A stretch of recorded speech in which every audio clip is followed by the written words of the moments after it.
वर्तमान सरकार टंका दियो चाकरी नियो स्लोगान रे विश्वास करुछन्ती। ओडिशा भितर सीमित थिले भल किंतु वर्तमान आमे जा देखिलु पिला मान जा सुनिलु का घर उत्तर प्रदेश का घर छत्तीसगढ़ का घर बिहार यही सब राज्यर पिला माने मध्य ओडिशार पिला मान को चाकरी की खाई गलेनी। कहीं तांको पाखे बेसी पैसा थाई पारे कि सुपारिश थाई पारे जेतु भारतीय जनता पार्टी सरकार यह सब राज्य चली सुपारिश थाई पारे। आमर डिमांड होजी पिला मानकर डिमांड आमर मध्य तांका साथरे एकमत जे जेतेले ओपीएससी यहा करू एवं इंटरव्यू को डाकिया पूर्वरु सेमानकर सर्टिफिकेट सेमानकर मार्कशीट के आगे जांच करा जाऊ। फेक मार्कशीट दे गेट जो मार्कशीट जो आसुची ताको जांच न करी जो माने स्कोर रखी नाहंती करी नाहंती बा मार्क भल रखी नाहंती तांको मध्य नियुक्ति मिलिची सेमाने ताको प्रमाण स्वरूप एठी दर्शाउछन्ती ताको देखौछन्ती। सेमाने प्रमाण देई सारला पर यदि सरकार तत्परता प्रकाश न करिवे ताठ बली दुर्भाग्यजनक कथा कोन अछि।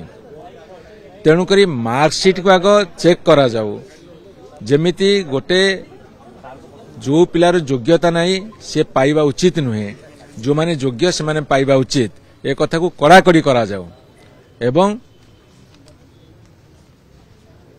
चाकरी नियो टंका दियो ताको बंद करा जाऊ। सर आउटा बड़ कथा हो जो पिला को धइले स्कूटी जेतले वर्तमान वेरिफिकेशन होतला धरा भी पहिले ताको छाडी देबा ये गोटा अपराध हो धरा पड़िबा अपराध करिबा भूल तथ्य दबा। सुनंतु एमाने लोक देखाणिया तदंत गोटे करूछंती केवल निजुको निजर स्किन को सेव करिया पई ता बित अन्य किछि नु।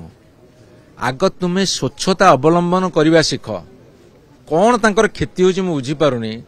जदि स्वच्छ भाव में मेरिटोरियस पिला माने आसीबे ताले राज्य बहुत आगु को बढ़िबो।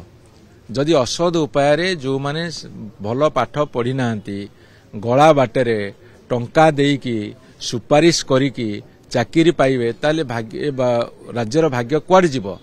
एठी तो ओडिया अस्मिता प्रथम धोखा खाइला एमाने ओडिया अस्मितार ध्वजा उड़ौछन्ती ओडिया अस्मितार बाहक बोली कहउछन्ती ओडिया अस्मिता कोट रहिला। एक रे चाकरी बिक्री हबो ओडिया अस्मिता खत्म दुई रे बाहर राज्यर पिला आसिक एठी आम चाकरी की नहीं जिबे ओडिया अस्मिता पूरा विदीर्ण हो गला। एमाने कोन कथा कहबे एबे भी समय अछि राज्य सरकार आमे अनुरोध करूछु एवं चेतावनी मध्य दउछु जे ठीक बाटर आस ए पिला माने होछन्ती आपन मानकर पिला ओडिशा राज्यर पिला एमानकर भाग्य भविष्य साथरे खेलिबा अर्थ ओडिशा साथरे खेलिबा ओडिशार भविष्य साथरे खेलिबा सेइथुरे सरकार निवृत्त रहंतु। सर आउटा कथा हो ओपीएससी रो बारंबार त्रुटि ओपीएससी तो पिला को फास्ट पठेतला जे एटी वेरिफिकेशन पे पठेला ताका स्कोर लिस्ट मधे से पाइथिले ओपीएससी त्रुटि काहे कि बारंबार होजी कथा तो आज नु हम देखलो अतीतर विभिन्न परीक्षा सुनतु ओपीएससी रे जो मान को आपण रखिछन्ती स्टाफ से माने स्वच्छ रहिबा दरकार सेटा सरकार दायित्व सेटे काहाकू से माने कर्मचारी रखिबे सेटा सरकार बुझिबे। जदि सरकार भल कर्मचारी ऑनेस्ट बा साधु कर्मचारी न रखिबे ताले गोलिया हबो। तेणु सरकार पाखरे त्रुटि रहउची से काहाकू सेठी अपॉइंटमेंट देबे एवं ओपीएससी बे सब डिपार्टमेंट मानु काहे पठे दउची। जदि तुमरो कर्मचारी संख्या बढ़ेइबो ताले तुमे कर ओपीएससी ऊपर समस्त गोटे भरोसा थाए कहीं से ओएस बाहरती से भल भल ग्रेड्र चाकरिया बाहरती।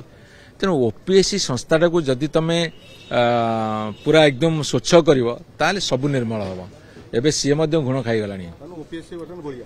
हाँ ओपीएससी गोलिया हबार एकमात्र कारण हूँ आपणकर सरकार मनोवृत्ति कहीं सी जदि बाछी बाछी ऑनेस्ट लोक मानू से रखते एवं से स्टाफ संख्या बढ़ाते एवं सठिक भाव में स्वच्छ भाव में सब कथा को स्क्रूटिन करते ताले एते समस्या होंतानी। ये स्कैम परे वर्तमान विभागीय अधिकारी माने नीरव रहउछन्ती ये विभाग होची मुख्यमंत्री विभागीय सुनंतु मु आपन कहूची दायी किए रहिबो मंत्रिमंडल दायी रहिबे से माने सभा ऊपर अछन्ते एमान तो तांका अधस्थन कर्मचारी तथापि कर्मचारी कसम खाई नियम कर स्वच्छता अवलंबन करेंगे से जदि चाप पकेबे एमानकर चापरे चेपा हेबे तेणु गंगोत्री बर्तमान महिला हो गला गंगा महिला हो जिते मंत्रिमंडलटा महिला हो गला तलस्तर सब कर्मचारी महिला हो यहाँ उचित टाइम नले जेएनजी आंदोलन हो सतर्क रुहतु।